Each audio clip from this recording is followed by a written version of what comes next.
हम इस समय कलयुग में नहीं बल्कि त्रेता या द्वापर युग की तरह किसी अन्य युग में जी रहे हैं, बस हम लोगों को पता नहीं है। इस युग के महाराज हैं नरेंद्र मोदी। उन्होंने अपनी प्रजा के धैर्य की परीक्षा लेने का फैसला किया है। इसके लिए रेलवे मंत्रालय को निर्देश दिया है। रेलवे हर दिन महाराज नरेंद्र मोदी की प्रजा की परीक्षा लेती है। भोली भाली प्रजा सहर्ष इस परीक्षा में शामिल होती है और हर टास्क पर झुककर बोल देती है, तोहफा कबूल है जहां पनाह। ताजा आदेश ट्रेन के कोच में मोबाइल व लैपटॉप चार्जिंग को लेकर है। रेलवे के फैसले के अनुसार अब ट्रेन के भीतर रात 11 बजे से सुबह 5 बजे तक यात्री अपना मोबाइल और लैपटॉप नहीं चार्ज कर सकते हैं। जितनी फुर्ती से ये फैसला लिया गया उतनी ही फुर्ती से इसे लागू कर दिया गया। अब आप ट्रेन पर चढ़ेंगे तो सर्किट बोर्ड के पास ये वार्निंग लिखी मिल जाएगी। इस फैसले का दबे स्वर में विरोध हो रहा है। कहा जा रहा है कि कोई व्यक्ति प्रयागराज के लिए रात 10:30 बजे दिल्ली से हमसफर एक्सप्रेस पर बैठता है और सुबह 6 बजे प्रयागराज पहुंचता है। मान लीजिए उसका मोबाइल फ़ोन नहीं चार्ज है तो क्या करेगा? बात तो लॉजिक वाली है। लेकिन ऐसे वक्त में जब सवाल पूछना ही देश विरोध कह दिया जाए तो उस वक्त तमाम लोग चुप हो जाते हैं और बस कह देते हैं मोदी जी किए हैं तो सोच समझ कर ही किए होंगे। सवाल है कि रेलवे ने ऐसा क्यों किया? दरअसल 13 मार्च को दिल्ली देहरादून शताब्दी एक्सप्रेस में आग लग गई। ये आग देखते ही देखते 7 डिब्बों में पहुंच गई। किसी की जान तो नहीं गई लेकिन आर्थिक नुकसान अधिक हुआ।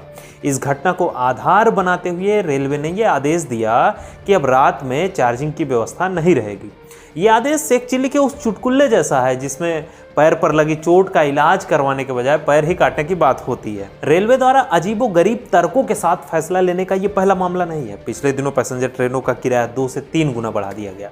पूछा गया ऐसा क्यों किया तो जवाब आया, इससे लोग अनावश्यक यात्रा नहीं करेंगे। अरे भाई, ट्रेन के भीतर कोई लंगर तो चल नहीं रहा है कि आम जनता चली जाएगी, या फिर कोई इतना भी शौकीन नहीं है कि वह परदेसी जाना नहीं गाना सुनने के लिए ट्रेन पर चढ़ जाए। ठीक ऐसा ही फजूल का बहाना बताकर 10 रुपए वाले प्लेटफॉर्म टिकट की कीमत 50 रुपए कर दी गई।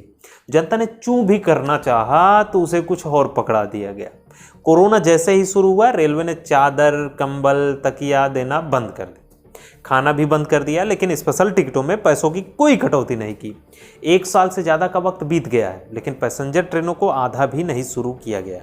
वरिष्ठ नागरिकों को रेल यात्रा के दौरान 50% छूट मिलती थी, इसे भी बंद कर दिया गया। अब इस प्रस्ताव पर बात चल रही है कि जो सोकर यात्रा करना चाहते हैं उनसे 10% अधिक किराया वसूला जाए या फिर इससे भी अधिक। हालांकि माननीयों की यात्राओं में या फिर रेलवे से मिलने वाली किसी भी सुविधा में किसी तरह की कोई कटौती नहीं की गई है। इसलिए ध्यान रहे, बदलापुर वाला खेल सिर्फ जनता के साथ खेला जा रहा है। फेसबुक पर प्रशांत सिंह ने लिखा है, रेल सफ़र नहीं आसा, इतना ही समझ लीजिए एक लूट तंत्र का दरिया है और हफ्ता देकर जाना है।